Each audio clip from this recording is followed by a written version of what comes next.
it will cease to become life. So many things happen to us, the good, the bad, and of course the ugly, and they tend to shape the way we think and to a very large extent our essence. Now, how do we deal with things that happen to us, especially the ugly? As a family, how do we grieve? And in our grieving moments, how do we seek help? Does the law support us in this quest? Welcome to Life Tales here on GHOne Television. My name is Lily Mohammed. Today, I get to sit in for your regular host, Cookie, and my guests are seated. There are a lot of issues trending with regards to grief, and we'll get to talk about all these issues here on Life Tales. Welcome to the show. My guest, Dr. Nana Owusu-Prempeh. She's a Reverend Minister. She's the chairman and CEO of Tenaifa Group and a life coach. I also have John Mark Bekui. He is a lawyer. We're also expecting Dr. Justice Youngson. He's the General Secretary for the Ghana Medical Association. He's on his way, and hopefully he gets here before the show ends. Good evening, lady and gentlemen. Good evening, Lily. And thank you for joining us here. Pleasure. For having us too. Good to see you, Mommy. Thank you. You too. You're looking good. Glowing. Thank you very much. Now, let me start with you, Mommy. You're a life coach, fortunately. You've had issues lately, and as a life coach, how do you deal with those issues? Okay, thank you so very much for having me, and let me say hi to everyone that's watching, friends and family. And I'd like to start by extending gratitude to everyone who supported my family, Apostle Dr. Christian Ajay Benua and his wife Doris Ajay Benua, for the process that we went through during the sad end of our son, Nana Ajay Benua, who passed on. We are very grateful. Let me hold you on that. Talking about passing on, an unfortunate incident happened days ago. Weeks ago. Where a young widow lost, a 50-year-old widow lost her 24-year-old daughter. And she is blaming hospital authorities for the death of her daughter. Let's take this quick story by my colleague Evelyn Araba Edu, and when we come back, we continue the conversation.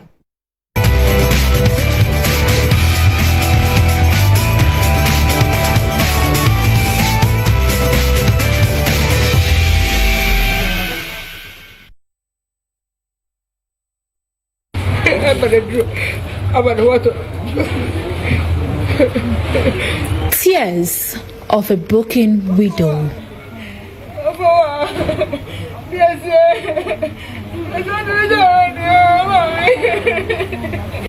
A vibrant, young, beautiful lady gone too soon. She gave up the ghost exactly 11 days to her 24th birthday. Life of the 24-year-old snuffed out due to what her family suspects COVID-19 misdiagnosis. Omo test no. But me bisa 3-4 days and bisa mban wose omo nya ne hwe. Be me bisa nurse no so no. Wose omo aye. Ana bisa so omo ye ne sei. Te na me ko bisa say e de moja no mo de ya na say de no mo de. Ana so ntesu. Ana bisa mban so obi me yi ntesu bi enfiri nanum. Then according to doctors the nurse no mo say kedin kwan say akola no mo de beto ho. Na nka wose nka ya omo mumu ko ekoyi ne ntesu no e de ba. Barbara felt sick, complaining of stomach pains, and was sent to the Faith Evangelical Mission Hospital at Atiko Bubuashi on June 6 and was later admitted at the same facility on June 8.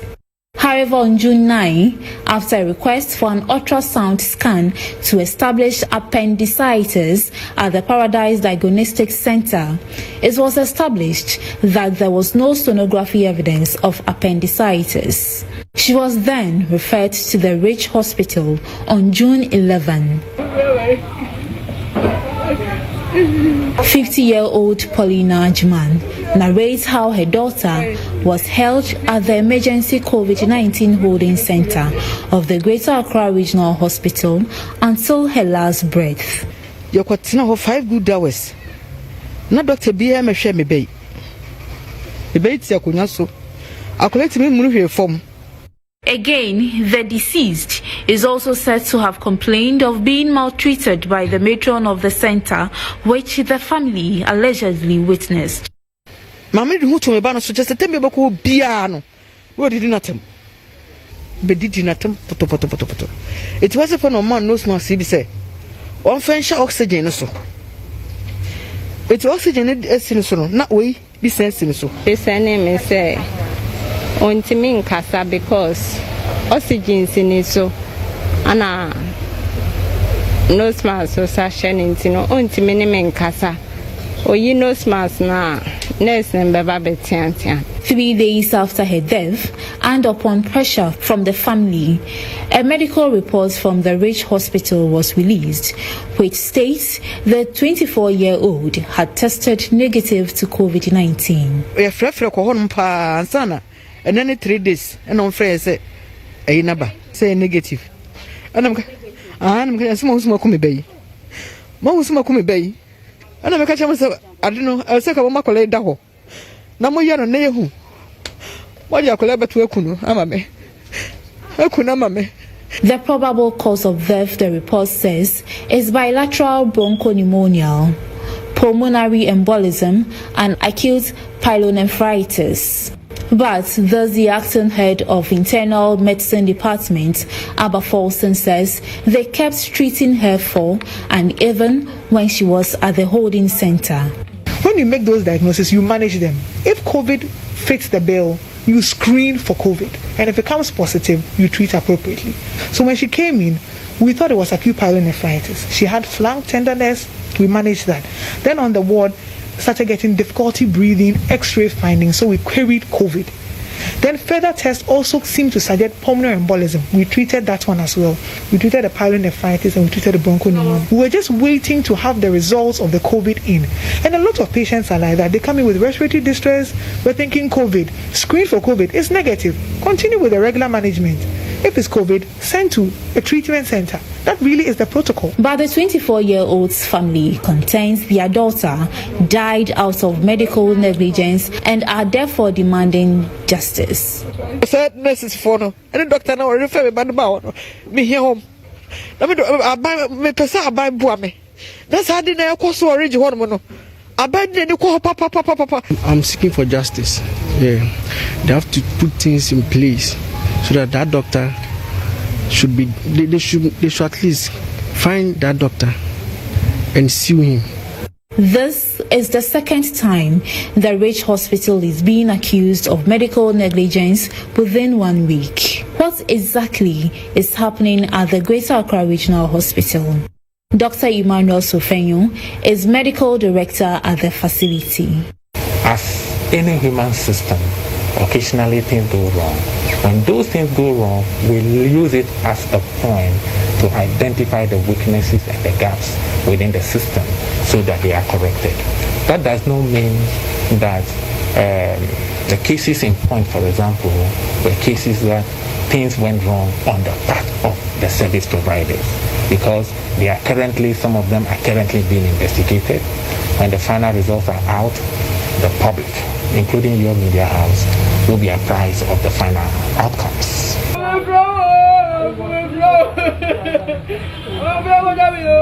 As Barbara's family grieve over her death, they are also worried about others who may be misdiagnosed with coronavirus. They say Barbara's life cannot be brought back, but the situation of wrongful diagnosis could have been avoided. Evelyn Araba Edu, GHOne News, Tabora Alhaji.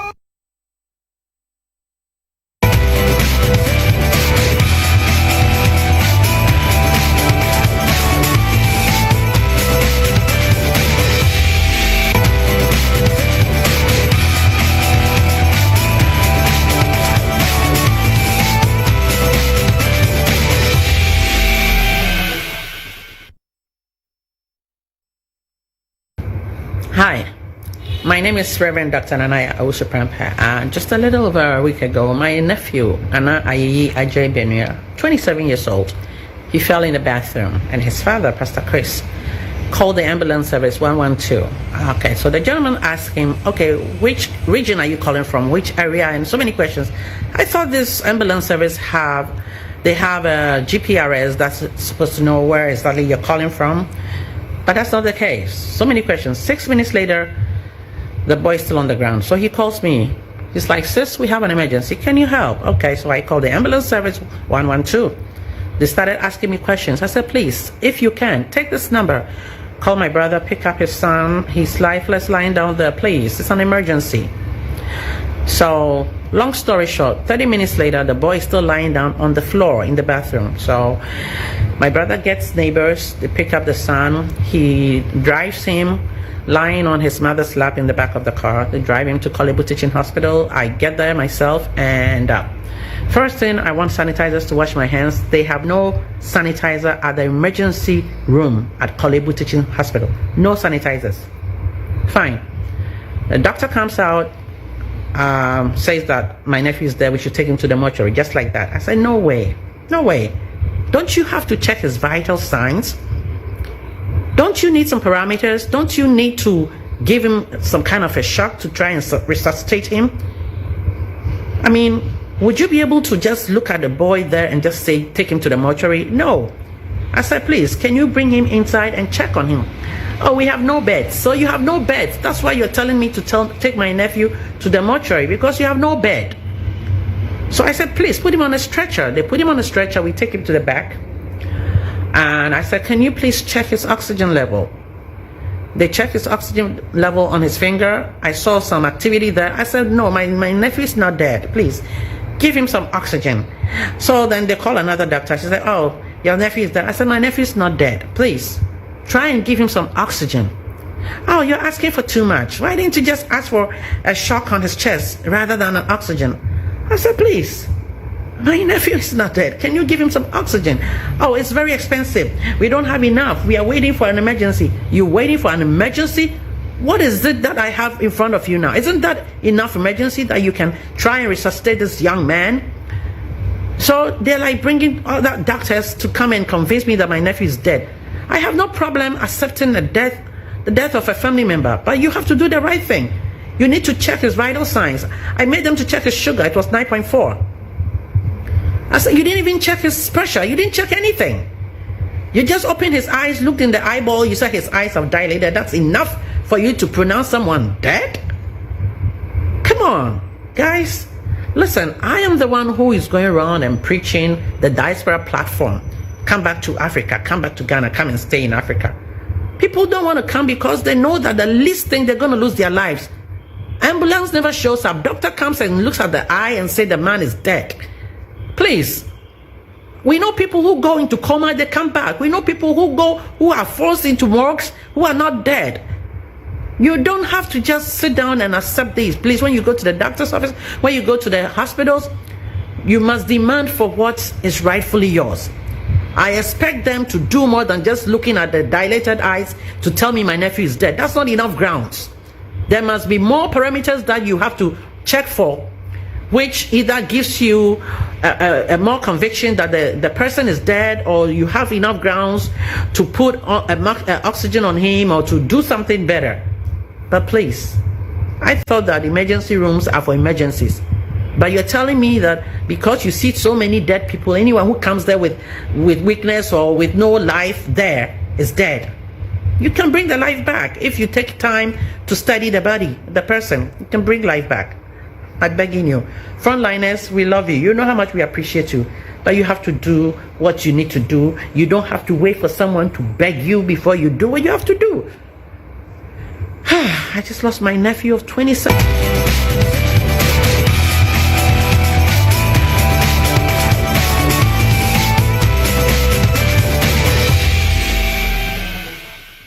So these are two of many families that are grieving the loss of their loved one over what they term negligence. But in the face of the law, what constitutes negligence? Our lawyer is here. Esquire. Counsel, Yeah. what in the face of the law constitutes negligence? Well, thank you very much. Negligence in itself is not something that's in the air. The law has clearly defined what it is, and that becomes the standard for that measurement. First of all, there's something we call a duty of care, that the person must owe you, right?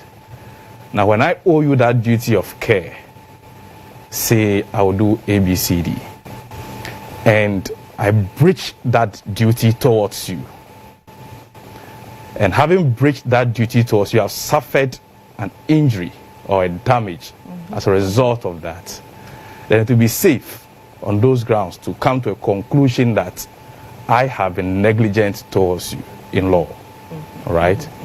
So in every situation, before anybody comes up to say that this person has been negligent either on his job or towards a neighbor or a colleague, then these checklists must come in. Do I owe you a duty of care?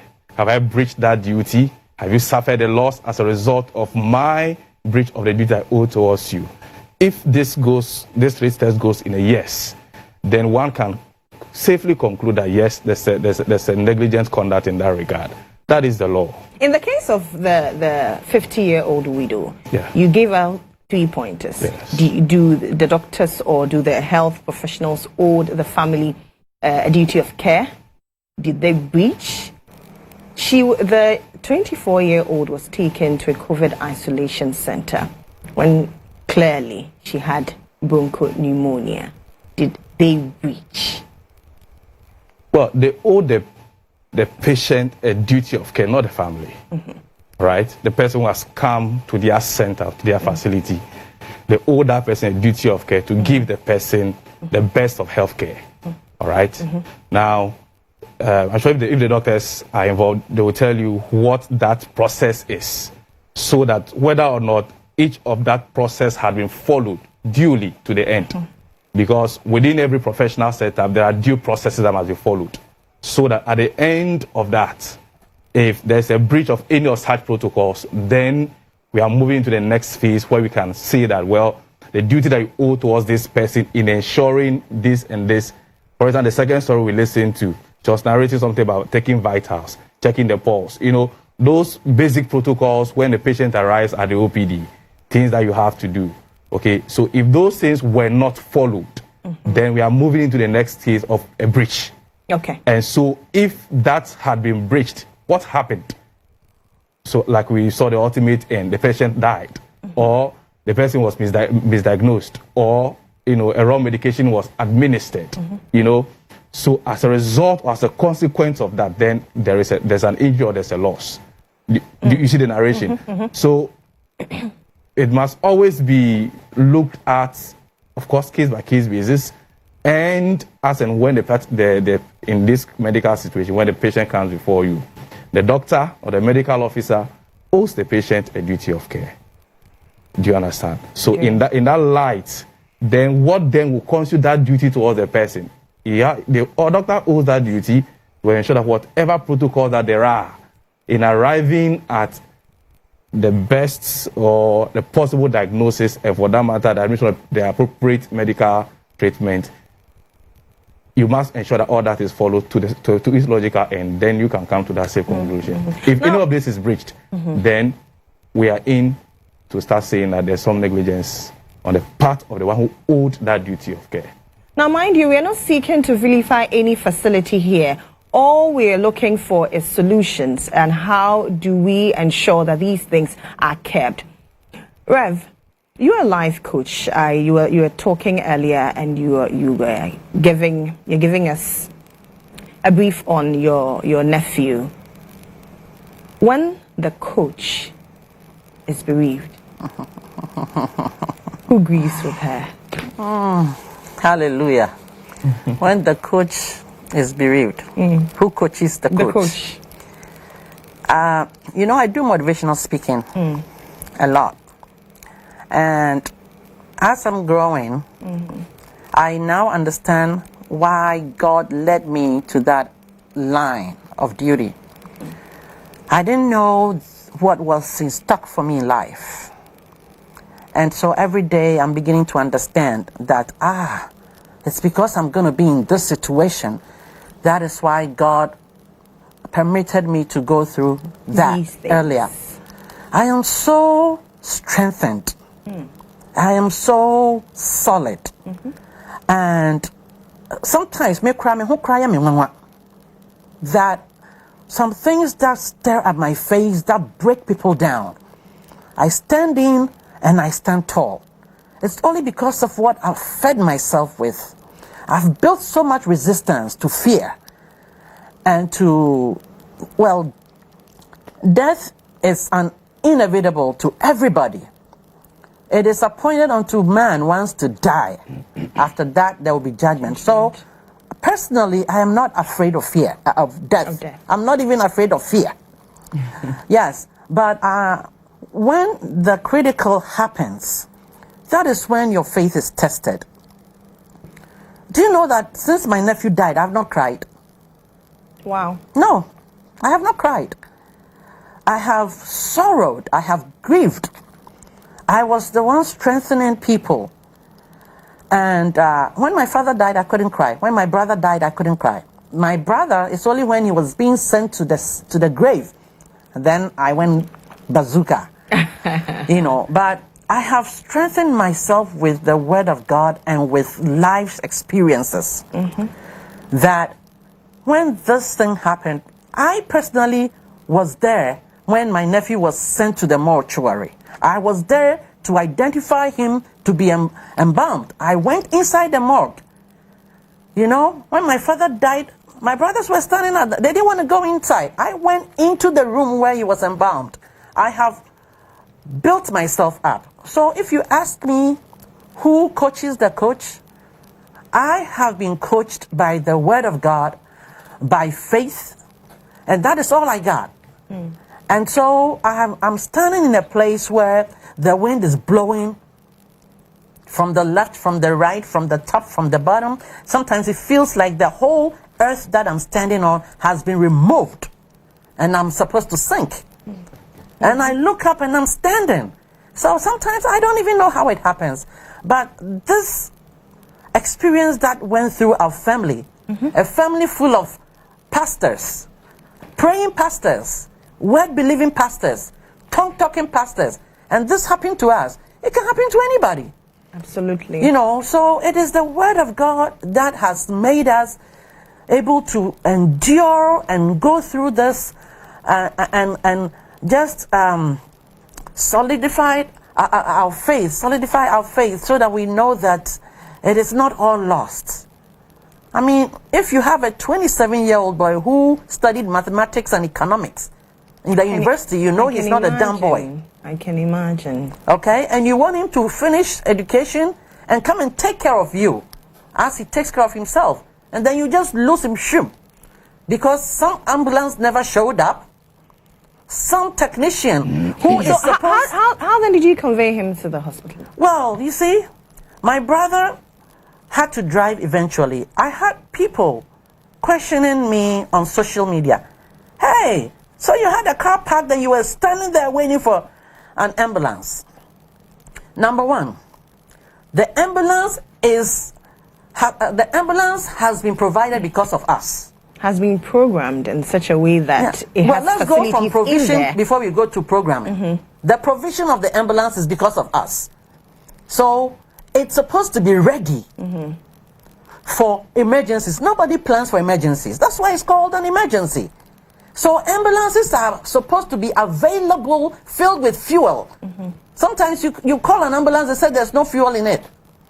Okay? So once this happened, we know that recently the president of this nation, His Excellency Nana Addo Dankwa Akufo-Addo, we thank him very much for providing over 200 ambulances to Ghana. I was saying that if every president who came provided ambulances, we wouldn't have any problems now. But listen, we are still struggling. But he has provided ambulances. And now you, the technician, who is supposed to be equipped, and the driver who is supposed to be ready, and this person who answers the call and asks my brother, which region are you calling from? That one just got me. How can an ambulance... Is the respondent not supposed to ask? Because he obviously needs the location of where there is an emergency. My dear, remember when the president was going to commission these ambulances, they told him to wait for a few days so they can install GPS systems in the ambulances. And what does that thing? That's the global positioning system. Yes. It's supposed to identify where the caller locations. So for so long as we are concerned as Ghanaians, the president has made provision for you to operate a machine to take care of the citizens. So the machines, the ambulances have these systems installed. And I want to believe that every operator of this ambulance has been trained. So once you answer a call, 112, you're supposed to trace where the call is coming from. Even if you ask me where exactly in Awoshi are you calling, that will make sense to me, but you don't ask me what region am I calling from. Are you in the northern region? I don't expect the call to go... Okay. I don't know who answered, but we called several of them, and the reason why we didn't drive is because he had a head injury. Obviously, he hit his head. And when a head hits like that, moving him is very technical. You didn't obviously know how. No, I have a background in nursing also. I am a licensed nursing assistant in the state of New Jersey. I have a background in nursing. So I know a few things. I know the basics. Okay? So I know that it's not every fall that you move. It's not every injury that you try to help.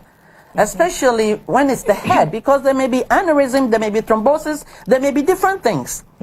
Okay, but we applied CPR on him. My brother, his little sister, my nephew's little sister was there. I wasn't there, I was in my home. Beverly applied CPR, okay, which is able to pump the cardio to give life back to him.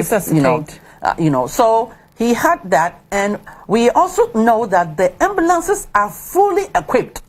We saw the commissioning. We saw the equipment in the ambulances. Why would I rush in the car that has no oxygen, that has no equipment, and drive from Awoshi, Anyala stop, to Kolebu, which will be about another 25 minutes, when the ambulance can just come, and I'm sure we have technicians in there who have been trained to try to give life back. And so that is the reason why we didn't immediately move the But eventually you had to move the car. Eventually we had to do it because we couldn't wait anymore. From my training, I know that when you call an emergency service, they will try to keep the person alive by asking you what is happening to him now. Is he breathing? Check his eyes. What happened? Questions that will give you hope. Questions that will keep you on the phone while help is coming. And they'll tell you, please don't hang up, hold on, the ambulance is here, they are right now, they are at Odoko, right now they are at Awoshi. This is what it's supposed to be like. And these functions of these emergency systems have been put in place. So it's not an issue of government doing this or government doing that. Let's cut that crap. It's the issue of corporate governance, administering the right systems of administration to perform our duties. That is the bottom line. Because if your father gives you a car for your birthday, after you have received your driver's license, your father only gave you the car because he knows you have gone through the right training to be tested, approved, and then the license has been issued to you. So if he gives you the car, you go and drink and drive and you get an accident, your father is not responsible for it. If anything, you are the one who is responsible. So if a government has given you ambulance and the driver fails to come to pick a patient, why are you blaming the government? I'm hearing all these things that is driving me crazy. It is the people who are doing that's what he said, duty of care. When you breach the duty of care, it means that the citizens are supposed to receive the service from you. In the first instance, the ambulance service breached the duty of care here. Is that the case? It does appear so. Okay. Because if the technician, the person who answered, we called more than 4 times, and I called personally too. And when my brother called, they actually gave him 2 MTN numbers, 055 numbers to call. Call these numbers and see if they can help you with an ambulance. Like, seriously? Okay? And he called those numbers, and meanwhile, his wife was with the boy trying to breathe, and I was telling them, try and call his name, doing all sort of things. Okay? But we have confidence that if the ambulance had showed up earlier. The story would have been different. The story would have been different. So they need to get up to it. People who have gone for interviews and have been given appointment letters with job description must perform their duties. Otherwise, you must assess them and fire them, because there are people who are looking for jobs. And evaluation. Yes. Rev, we'll take a break here. When we return, there are so many issues coming up. We'll discuss them here on Live Steals. We'll be right back. Stay with us.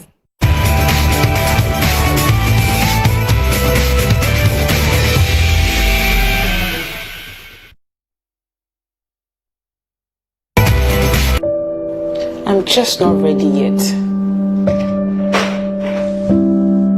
I want to wait a little before getting pregnant again. Stop worrying and live free.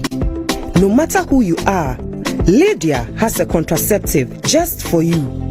Choose the Lydia Daily Contraceptive Pill with iron as your regular contraceptive, or the Lydia IUD, a non-hormonal contraceptive for long-term pregnancy prevention. Contact the Lydia Contact Center and let us help you decide how to live free. With Lydia, you truly decide.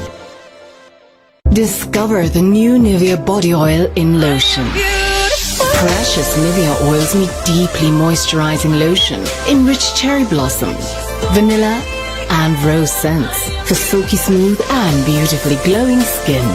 New Nivea body oil in lotion. Awaken your senses.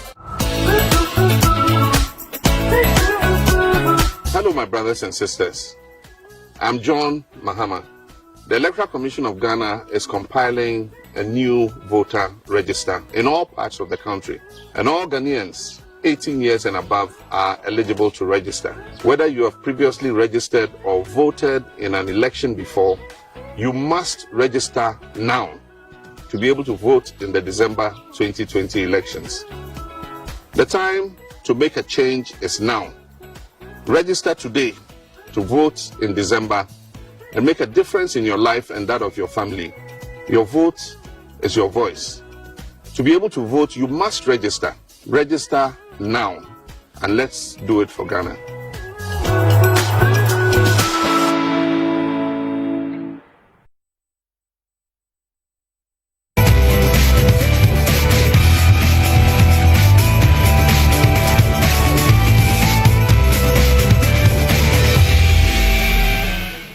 Welcome back. This is Live Steals here on GHOne Television. My name is Lily Mohammed, and as I mentioned earlier, I sit in today for your regular host, Cookie. Is it a case of systemic failure?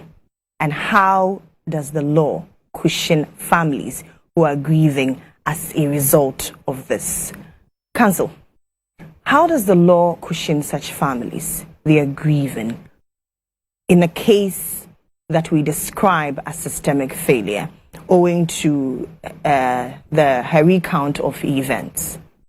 Oh, very well. I believe every institution has an overseeing body. For instance, if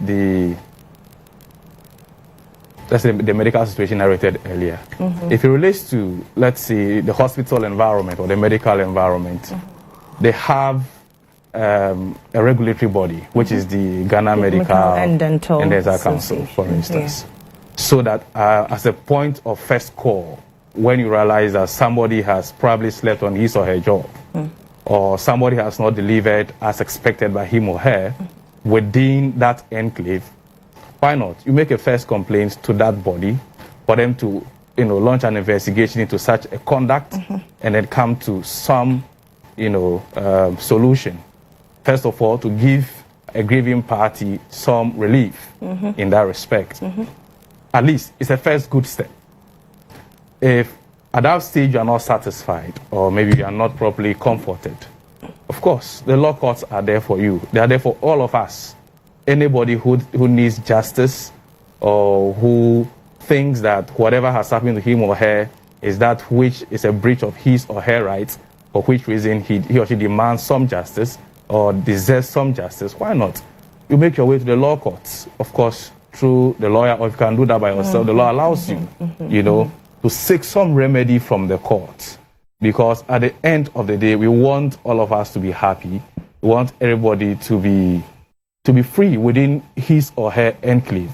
So if somebody's failure to do his or her job has caused you a grief or has caused you an injury, you have a channel of redress. First of all, within that setup, if certainly there would be an authority to complain to and to seek some redress from. If that is not pleasing enough, certainly the courts are there. And you can always go to the courts to seek redress or relief, and the court will listen to you. If you have a good case, why not? You have your justice. If yours is not too good within the standard that the law has set, within the limits of the law, we wish you well and pray that the Lord will comfort you and strengthen you.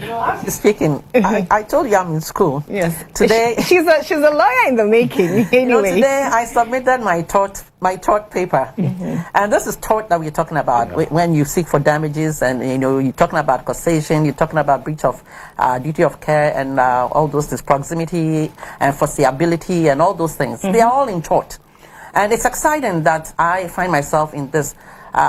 Unfortunately for our kind of world here, people prefer to appear nice and allow things to decay. Because the moment you voice out, you get attacks from every corner. You should go to social media and see some of the things people have said. But that shouldn't stop anybody from voicing out anyway. No, it's not everybody who can be able to come out. I'm telling you honestly. Because if you cannot deal with the attacks, they crush you. They can crush you. You have to be a strong person. And for me, I want to make this clear. My family is not seeking for any legal action against anybody. I want to make that clear. My family is not doing this because we want to be popular. At least, I'm not a very famous person, but I'm not a nobody. Do you understand? And I'm not doing this for popularity. My family is not seeking for any damages from any court of law. Actually, if you go to my YouTube channel, you'll see that I've made a lot of motivational videos. And this was just supposed to be one of them. I just made it in my living room. I sit there, I take my camera, and I make the videos. As and when it's necessary as to what I'm feeling at that time. And so I just made this out there, and then people started picking it up. And then the calls that I'm getting from people who have gone through torture, people who have stories. I'm telling you. I'm sure if we open the phone lines now, you hear a lot of stories with regarding to this particular topic. I get people calling me just to thank me for opening up the discussion, the debate. I don't know if it's a debate, but it's a discussion. And somebody had to talk about it. And like I said, I wasn't looking for to be the Florence Nightingale of healthcare in Ghana, but I was grieving. And I knew that if something had been done earlier, Nana Yeyi would have been alive. And that is what I'm trying to stop from happening to another person. So I think that the bottom line is systemic.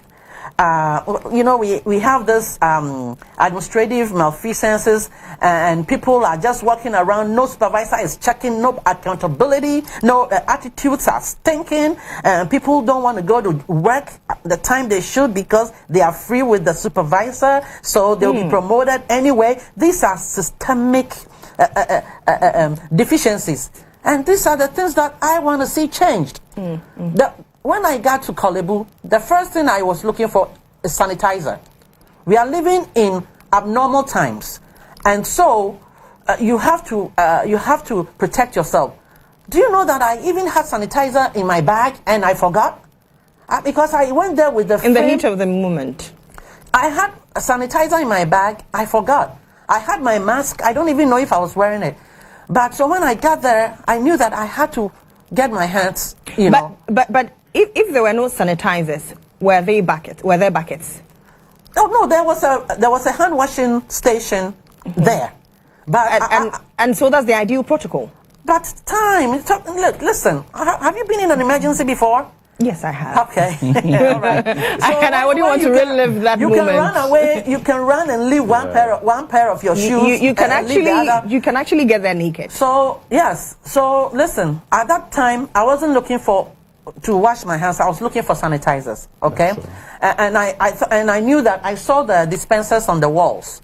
Okay. And I went there. Blah blah blah blah blah blah. Empty. I went to 3 of them. They were all empty. Okay. So I'm like, okay, what is it? There were actually dispensers there. No, dispensers are there. So the person who has been employed and has been assigned to refill those sanitizer dispensers must be fired.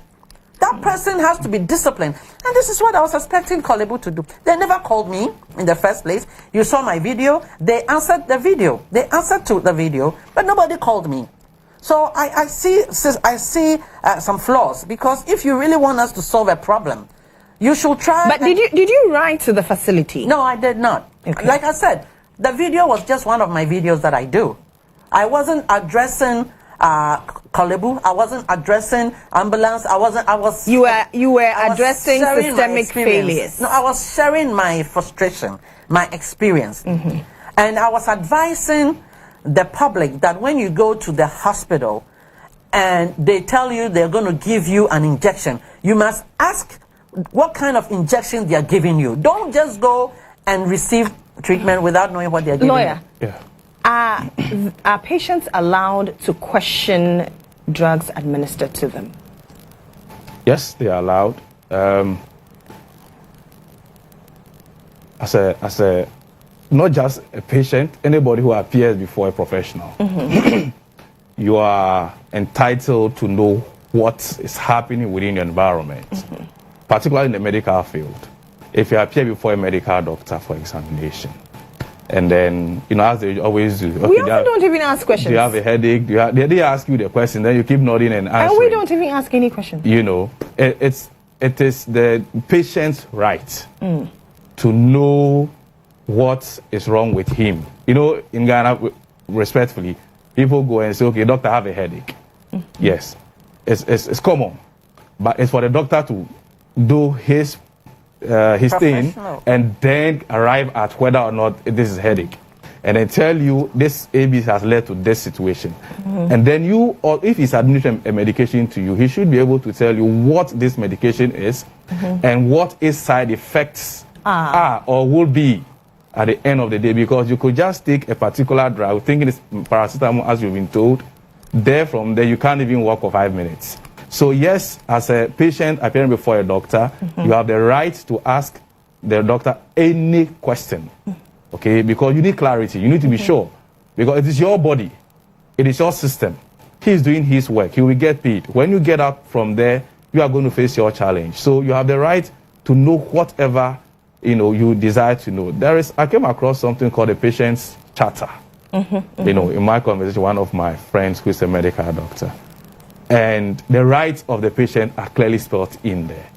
The right to know what is wrong with him or her having come to a hospital, the right to know the kind of drug that are going to be administered to him, the right to know what the side effect could be, etc.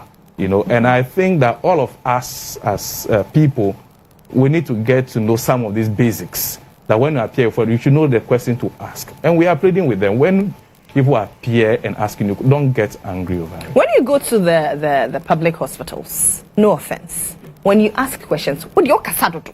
Sure. You will be sidelined, and if you're not careful, no one will come and attend to you. Yes. The stories are horrifying. They are horrific. And these stories are recurring. We've been talking about it, and it's long overdue that we find solutions to them. Every day we talk about them. We'll sit here, we'll discuss, the powers that be will listen, and then it looks like nothing is being done about it. It's because no institution has been sued before. But some institutions have been sued. Well, and they've not won. I was just looking at a case, the Sodochem case with the University of Ghana hospital where the man lost his wife with internal bleeding, because of cesarean section and fibroid at the same time, which both of them can cause extreme bleeding, and they were both done at the same time. And this woman used to consult for train these same doctors. Yeah. You know, so it was a horrific story where the compensation was very low. I was disappointed in the ruling, but you know, let me add that I've read that case perfectly. Like I stated earlier, you see, the courts have their rules. The law has what constitutes and the various interpretations. A liability. Okay, so if respectfully your case doesn't meet that standard, the judge will be handicapped. Yeah. Okay. That's true. Particularly in this case, she's talking about, yes. You see, and respectfully, we all need to learn some way, somehow, how to take some emotions out of some of these things. Because we take emotions to the law or probably to the doctor, and expecting that, respectfully, like you went, this is your cousin, your nephew. You know, you can imagine. This is my nephew, 27, mathematics, economics. Very soon you come and take care of me. Victor. Oh, that's, you see. Victor. Yeah, you know, you started when you are walking, he's by your side. And so emotions are at play. They're in there. But the doctor on his job is thinking of professional procedure, you know. So you sort of get it, they tell you guys can go and let's have a way to do our work. The same way, even in the law court, if you're able to take that emotions out, you will get to the reality of it. In this case, as been narrated, or as it did happen, at the end of the day, the judge said that, yes, I have a lot of sympathy for you. That is the husband of the deceased. Yeah. He expressed, but I said, there's no way I can avail you in the eyes of the law, because the facts as are presented before the Honorable Court do not support any remedy that the law could offer him. So at the end of the day, no, 7,000. The 7,000 was because the defendant was asking for 50,000 compensation. No, 50,000 as cost. 50,000 costs. As cost. Yeah. And the judge said there will be no other as to cost, but because it is a court process since 2015 to then, why not? It's good to offer something nominal. Yeah. So the judge, because the judge had some compassion and some abadaya, you know, as they say in tree, for the people, but he was just handicapped. So it does happen. Yeah. You see, and that's what we always encourage. When you have a situation, speak to people knows around here and there and see whether or not you really have a case. And when you go, of course, the law will determine whether or not you do have a case. And if you indeed do have a case, why not? Justice will be yours. Okay, so you have a lawyer. When you have a case, speak to the right people and then find out if indeed you have a case, and justice will serve its course. This is Live Steals. We'll take a quick break. We'll be back shortly. Stay with us.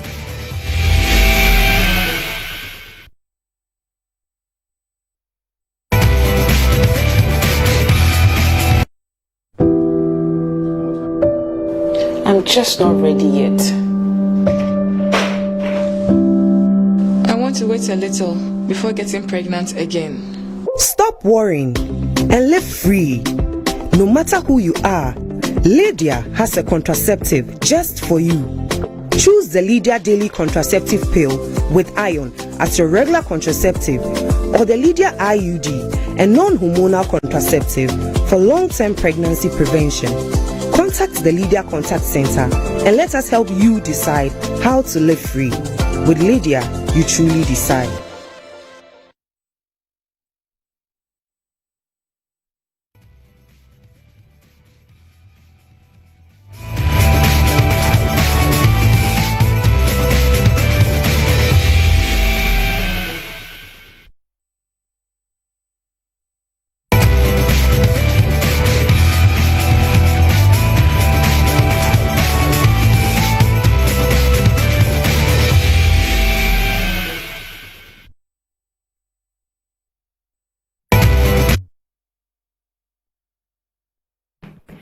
Welcome back to the show. This is Live Steals here on GHOne Television. My name is Lily Mohammed.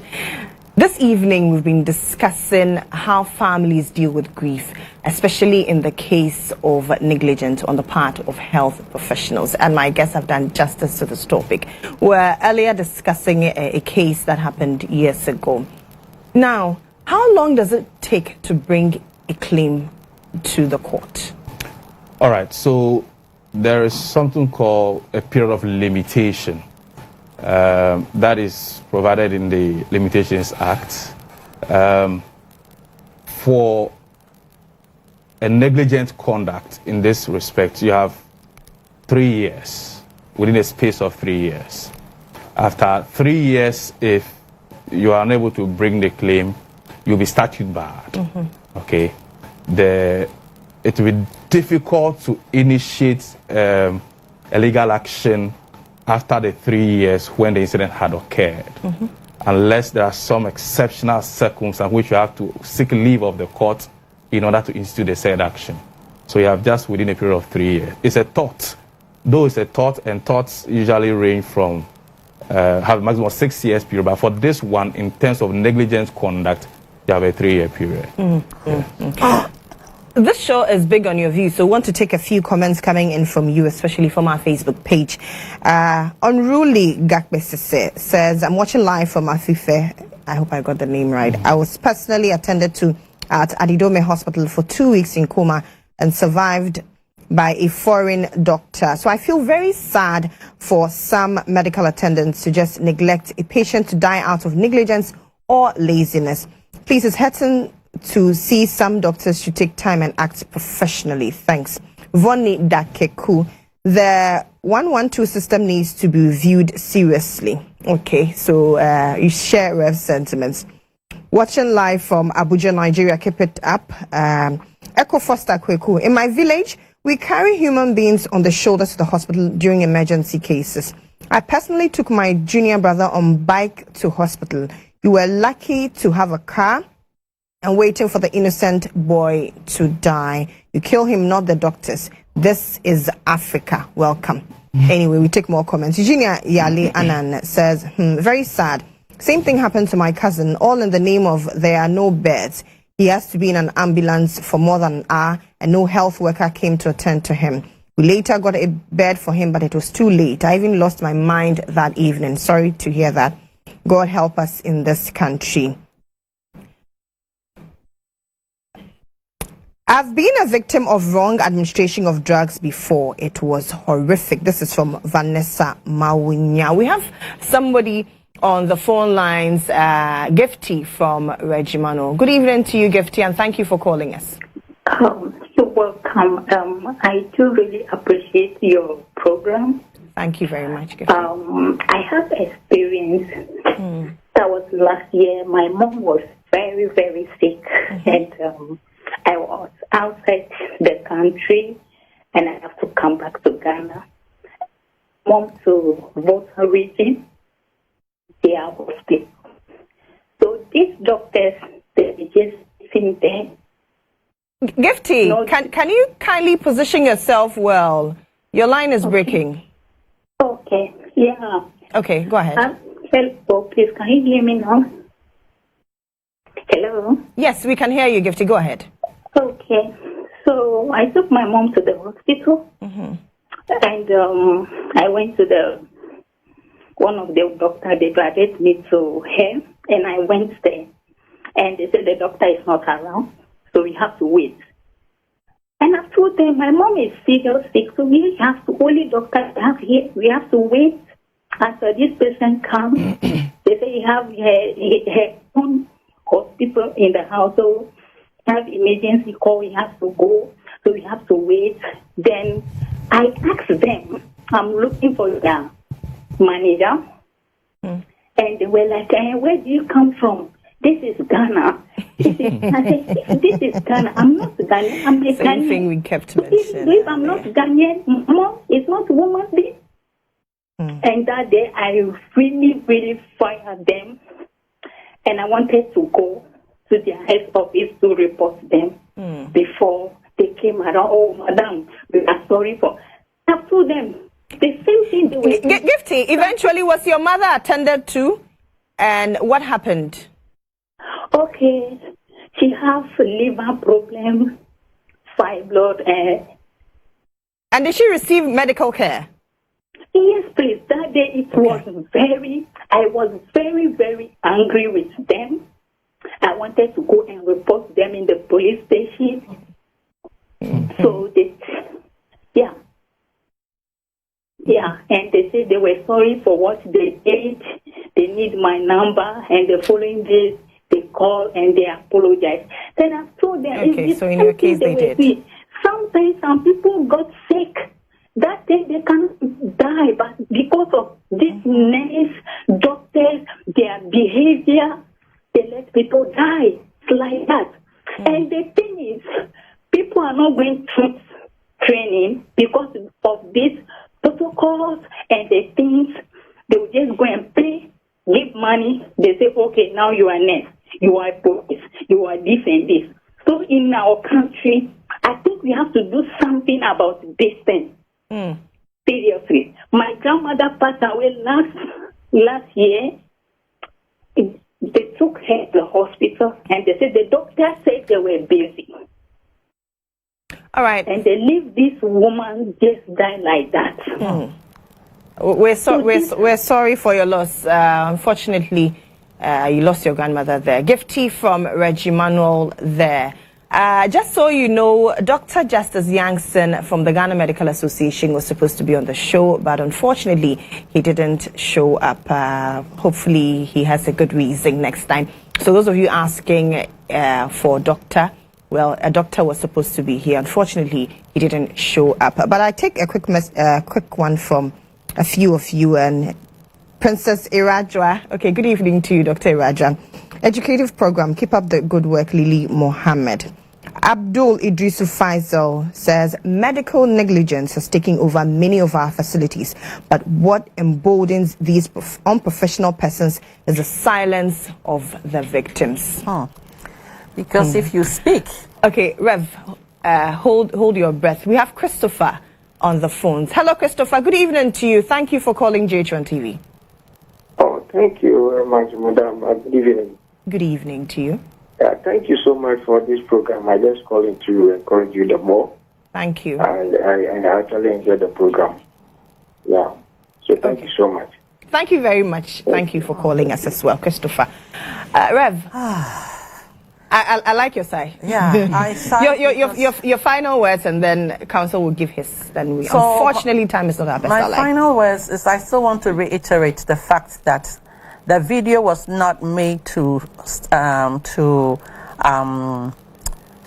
what's the best word? To make anyone look incompetent. The video was not made to pull anyone down. The video was just made in my sentiments to express my frustration, and it was picked up.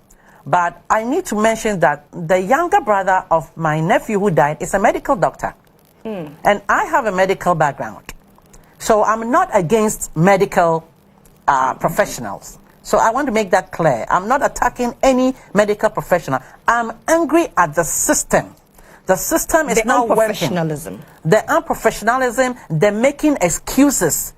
When we have to take care of business, we are making excuses. We can save lives if we do what we are being paid to do. Because there are professional bodies that are giving licenses to people, but the ethics committees and disciplinary committees of these bodies are not functioning. Because if they were functioning, I wish the Ghana Medical Association was here. Yeah, well, if they are functioning, if the professional bodies are functioning, even including lawyers, there are some lawyers who are doing serious malpractice and they still have their license. There are medical doctors who are doing, bad service. They still have their license. They are not being disciplined. So if there are organs that are put in place to discipline professionals, if those organs are working, we won't be sitting here crying over my nephew who is dead.